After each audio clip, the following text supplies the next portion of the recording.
Hello friends, BSc की special class में आप सभी लोगों का एक बार फिर से मोस्ट वेलकम है। माय नेम इज़ आशीष गिरी और आज की इस वीडियो के अंदर हम डिस्कस करेंगे बीएससी सेकेंड ईयर जूलॉजी का सेकेंड सेमेस्टर है animal distribution evolution and development biology. दोस्तों, इस सेमेस्टर से ऑलरेडी मैं कुछ वीडियोस अपलोड कर चुका हूं। अगर आप उन वीडियोस को देखना चाहते हैं तो इसी वीडियो के डिस्क्रिप्शन बॉक्स में आपको लिंक मिल जाएगा या फिर आप चैनल के अंदर जाकर भी उन वीडियोस को देख सकते हैं। कई सारे स्टूडेंट रिक्वेस्ट करें सर बीएससी थर्ड ईयर का सिलेबस अपलोड कीजिए। दोस्तों, बीएससी थर्ड ईयर का सिलेबस भी बहुत जल्द हम स्टार्ट करेंगे। जैसे ही कुछ कंफर्म होता है बीएससी सेकेंड ईयर के एग्जाम के रिगार्डेड की एग्जाम पेपर होंगे या प्रमोट होंगे, उसी के बेसिस पर हम कुछ डिसीजन लेंगे। फिलहाल आज के इस टॉपिक के अंदर हम डिस्कस करने वाले हैं दोस्तों बीएससी सेकेंड ईयर जूलॉजी का सेकेंड सेमेस्टर के अंदर आज हमारा टॉपिक रहेगा नियोट्रॉपिकल रीजन। इससे पहले हम पहली ऑर्किटिक रीजन या नियोऑर्किटिक रीजन को कंप्लीट कर चुके हैं। आज की इस वीडियो के अंदर हमारा जो मेन टॉपिक रहेगा वो है नियोट्रॉपिकल रीजन, जिसे हम डिटेल में इस वीडियो के अंदर डिस्कस करेंगे। इसके अलावा नोट्स के लिए आप हमारा bio book tag application play store से डाउनलोड कर सकते हैं और टेलीग्राम चैनल से भी आप जुड़ सकते हैं। नाम है टेलीग्राम चैनल का बायो बुक टैग। तो चलिए दोस्तों, वीडियो को स्टार्ट करते हैं। तो चलिए मेरे प्यारे दोस्तों, हेडिंग डाल लीजिए नियोट्रॉपिकल रीजन। नियोट्रॉपिकल रीजन के अंदर जो पहला पॉइंट हम देखने वाले हैं वो है जियोग्राफिकल लिमिट्स, यानी नियोट्रॉपिकल रीजन की जियोग्राफिकल लिमिट्स क्या है। तो आइए देखते हैं दोस्तों। Neotropical region include south and central America. इसमें south and central America, the Caribbean, West Indies and southern Mexico, ये वो रीजन है जो कि नियोट्रॉपिकल रीजन के अंदर इंक्लूडेड है। उसके बाद नियोट्रॉपिकल रीजन के अंदर जो हम सेकंड पॉइंट देखते हैं वो है फिजिकल क्लाइमेटिक फीचर्स, यानी यहाँ का क्लाइमेटिक फीचर्स कैसा है, फिजिकल फीचर्स कैसा है, उसको हम देखते हैं। तो इसको भी आप नोट डाउन कर सकते हैं। Neotropical region present tropical condition except the southern part of South America which constitute south temperate zone. दोस्तों, अगर हम नियोट्रॉपिकल रीजन की बात करें तो यहाँ पर मोस्टली जो रीजन होता है वो ट्रॉपिकल ही होता है, लेकिन कुछ भाग जैसे फॉर एग्जांपल साउथ अमेरिका, यहाँ पर साउथ टेम्परेट जोन, ये साउथ टेम्परेट जोन होता है। बाकी पूरा part, most of the part is the tropical region, आपको इतना ध्यान रखना है। और नॉन ट्रॉपिकल पार्ट जो होता है, जहाँ पर बिल्कुल भी पेड़ नहीं पाए जाते, ग्रेजी प्लेन्स होता है, उन्हें हम पैम्प्स के नाम से जानते हैं, राइट।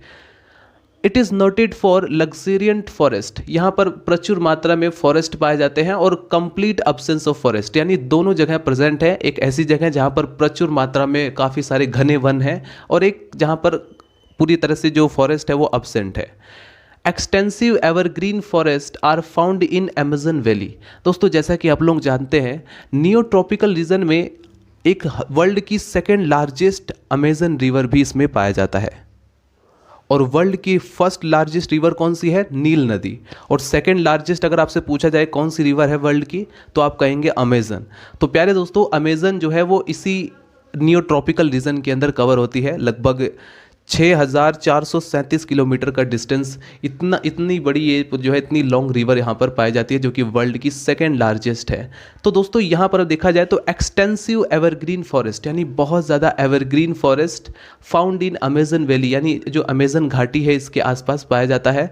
और tract of drier forest and grassy plains, drier forest और ग्रेजी प्लेन्स जो है वो सवाना और अर्जेंटीना में पाए जाते हैं। और अगर हम बात करें सब डेजर्ट एरियाज की, तो वो वेस्टर्न साउथ अमेरिका वाले रीजन में पाया जाता है। In the west is a large range of Andes mountain. अगर आप इसके वेस्ट रीजन में जाएंगे तो large range of Andes mountains पाए जाएंगे विद हाई माउंटेन फॉरेस्ट। और इस माउंटेन में काफ़ी ज़्यादा फॉरेस्ट होगा, घना फॉरेस्ट होगा। और जेंटल स्लोप्स, यानी कि इस कोमल सॉफ्ट स्लोप्स उसमें पाई जाती है, ढलान पाई जाती है। और इस ढलान के साथ काफ़ी सारे जो एवरग्रीन फॉरेस्ट जो होते हैं, पूरी तरह से घने वन पाए जाते हैं, राइट। ये है फिजिकल क्लाइमेटिक फीचर्स, ठीक। अब हम देखते हैं दोस्तों जियोलॉजिकल करेक्टरिस्टिक्स। इसका जियोलॉजिकल करेक्टरिस्टिक्स क्या है? The fauna of this region is both distinctive and varied. अगर हम इसके देखें फौना के बारे में, यानी इनकी प्राणी जात के बारे में, तो वो डिस्टिंक्टिव होता है, अलग होता है, और वेरिड काफ़ी ज़्यादा वेरिएशन भी होता है। It is rich peculiar endemic families of all the classes. यहाँ पर जो है एंडेमिक फैमिलीज जो है पेक्यूलियर, जो किसी एक पर्टिकुलर एरिया में ही पाए जाते हैं, तो पेक्यूलियर एंड एंडेमिक फैमिलीज़ की संख्या भी यहाँ पर बहुत ज़्यादा है। It has 155 families of terrestrial vertebrate of which 39 are endemic. इनमें से यदि आप देखें तो लगभग 155 फैमिलीज़ ऐसी हैं जो कि टेरेस्ट्रियल यानी स्थलीय वर्टिब्रेट्स होते हैं, ऑफ विच जिनमें से 39 जो होते हैं वो पूरी तरह से एंडेमिक हैं, यानी जो किसी रेस्ट्रिक्टेड किसी विशेष एरिया के में ही पाए जाते हैं। The rest show affinity with Nearctic and the other tropical region, और बाकी जितने भी इसकी स्पीसीज हैं वो सब के सब दूसरे जो न्यूआर्कटिक में या दूसरे ट्रॉपिकल रीजन्स में पाए जाते हैं उनके साथ एफिनिटी शो करती हैं। तो ये था जियोलॉजिकल कैरेक्टरिस्टिक्स। अब हम देखेंगे फौना। फौना यानी प्राणी जात। बेसिकली दोस्तों फौना के अंदर हम देखते क्या है, जैसे फिशेस, कितने फिशेस हैं, कितनी एम्फीबियंस हैं, कितने रेप्टाइल्स हैं, कितने मैमल्स इसमें पाए जाते हैं, और कौन से ऐसे हैं जो इसी रेस्ट्रिक्टेड एरिया में ही पाए जाते हैं, जो सिर्फ और सिर्फ नियोट्रॉपिकल रीजन में ही पाए जाते हैं। ये सारी चीज़ें हम देखते हैं। तो आइए देखते हैं सबसे पहले फिशेस के बारे में, यानी किस प्रकार की मछलियाँ यहाँ पर पाई जाती हैं। तो यहाँ पर जितने भी फ्रेश वाटर, ज़्यादातर जो है फ्रेश वाटर में मछलियाँ पाई जाती हैं, यानी जो साफ़ सुथरे जल में रहने वाली मछलियाँ, fresh water fishes are very numerous, असंख्य बहुत सारे पाए जाते हैं। But there is complete absence of carp family. यहाँ पर दोस्तों कार्प फैमिली पूरी तरह से अब्सेंट रहती है।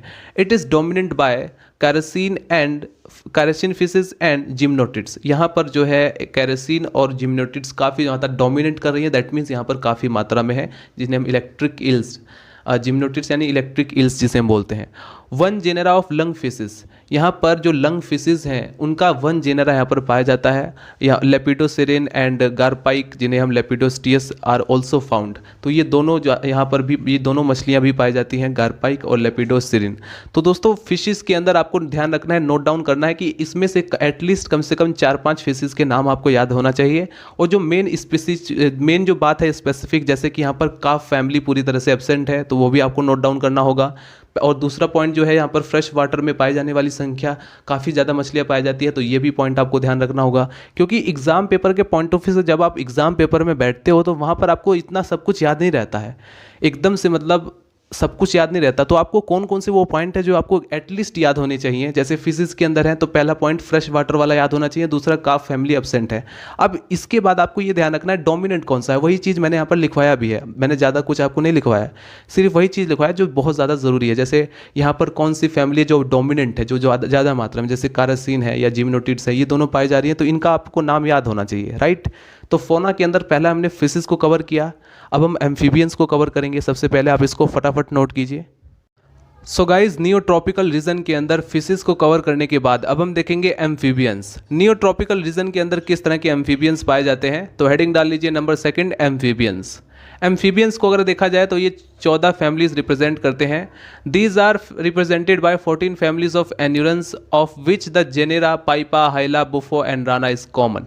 दोस्तों राना, बुफो, हाइला, पाइपा ये सब इसके अंदर कॉमन पाए जाने वाली हैं।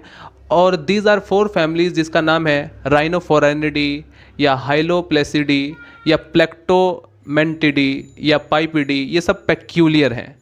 और वहीं पर अगर हम बात करें कैलिसियंस की तो are few are represented by Siphonops and राइनोट्रीमा।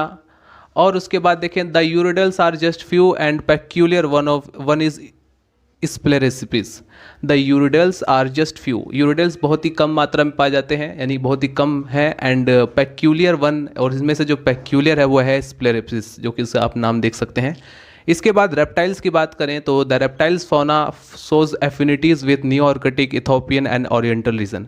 जो अदर रीजन है लाइक नियोआर्कटिक या इथोपियन, ओरिएंटल रीजन में, तो यहाँ के जो रेप्टाइल्स होते हैं उन रीजन से काफ़ी ज़्यादा एफिनिटी शो करते हैं, राइट। तो आइए देखते हैं नंबर 1 क्रोकोडाइल्स एंड टर्टल्स। ठीक है, ये सब रेप्टाइल्स हैं, क्रोकोडाइल, टर्टल, लिजर्ड्स और स्नेक। तो देखते हैं कि किस तरह के क्रोकोडाइल्स और टर्टल्स पाए जाते हैं। Few species of alligator, turtles and tortoise are very common. तो नियोट्रॉपिकल रीजन के अंदर कुछ स्पीसीज जैसे कि एलिगेटर्स, टर्टल्स या टर्टोइस, ये बहुत ही ज़्यादा कॉमन है। और लिजर्ड्स की बात करें तो represented 15 families of lizards, lizards की 15 फैमिली पाई जाती हैं, out of which 5 families are peculiar, जिसमें से 5 फैमिली जो होती हैं वो काफ़ी ज़्यादा पेक्यूलियर हैं, जिनका नाम है, आप यहाँ से नोट कर सकते हैं, हेलोडर्माइडी एंड एनाडाइडिडी, या फिर कायरोकोलाइडी एंड लेफिसाइडी। देख सकते हैं कितना नाम जो दिया गया है लास्ट में आईडी आईडी आईडी आईडी, इसके ज़रिए आप याद कर सकते हैं। ठीक है, स्टार्टिंग में आपको कुछ ऐसा करना है, देखिए मेन जो पेक्यूलियर है उनको तो याद करना ही पड़ेगा, तो कुछ आप ट्रिक बना करके, जैसे ये हेलो है, हेलो डर्माइडिडी, तो कुछ तरीके से एक ऐसा सेंटेंस बनाना होगा जिसके ज़रिए आप आसानी से याद करें, और लास्ट में आपको पता ही है कि आईडी आईडी आईडी इस तरह से हमें लगाना है, राइट। स्नैक्स की बात करें तो common snake found in this region include Typhlops, Typhlops and Leptotyphlops, या फिर कोलिब्रिड्स भी इसमें पाए जाते हैं, कोरल स्नैक भी पाए जाते हैं, बोआज, पिट वाइपर, ये सब इसमें पाए जाते हैं। द पेक्यूलियर जेनरा जो है वो है ड्रोमिकस एंड अंगेलिया, इलेप्स एंड एपिक्रेट्स, ये कुछ जो हैं बहुत ज़्यादा स्पेसिफिक है जो इसी एरिया में पाए जाते हैं। पेक्यूलियर मीन्स जो इसी रीजन में मोस्टली पाए जाते हैं, राइट। बर्ड्स की बात करें, the avian fauna is striking and diverse that South America has been called the bird continent. दोस्तों यहाँ पर बर्ड्स काफ़ी ज़्यादा डाइवर्स हैं, बहुत ज़्यादा डाइवर्सिटी शो करेंगे, और साउथ अमेरिका को पूरी तरह से कहा जाता है बर्ड कॉन्टिनेंट। यहाँ पर 67 फैमिलीज फाउंड हेयर, लगभग बर्ड्स की 67 फैमिलीज पाई जाती हैं, जिसमें से 23 स्पीसीज ऐसी हैं जो पूरी तरह से पेक्यूलियर और एंडेमिक हैं। तो नोट करेंगे, the endemic and peculiar birds are todies, todies हैं, पुफ बर्ड्स हैं, ऑयल बर्ड्स हैं, आंट थ्रसेस हैं, सुगर बर्ड्स हैं, प्लांट कटर्स हैं, और जो कॉमन बर्ड्स यहाँ पर पाए जाते हैं like ducks, pigeon and kingfishers, वो भी इसमें पाए जाएंगे। ठीक है, तो ये जो रीज़न है दोस्तों, बर्ड्स का पूरी तरह से बहुत ज़्यादा डाइवर्सिटी यहाँ पर शो होती है। अब हम देखेंगे मैमल्स। अब हमारा जो लास्ट बचा हुआ है फौना वो है मैमल्स। तो एम्फीबियंस देखा हमने, रेप्टाइल्स देखा और बर्ड्स देखा। अभी आप इसको फटाफट नोट कीजिए। सो गाइज, नियोट्रॉपिकल रीजन के अंदर नंबर 5 हेडिंग डाल लीजिए मैमल्स। मैमल्स के बारे में नोट करेंगे, mammalian fauna is also particular and distinctive. There are 32 families are mammals of which 10 are exclusive.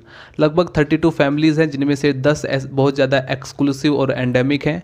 हेजॉग्स, moles, beavers, bovids and native horses are absent, ये सब इसमें अब्सेंट होते हैं। द पेक्यूलियर और एंडेमिक मैमल्स जो है, and new world monkeys, cavies, sloths, ant eater, didelphids and caenolestids among the marsupials, इसके अंदर पाए जाते हैं जो कि पेक्यूलियर है।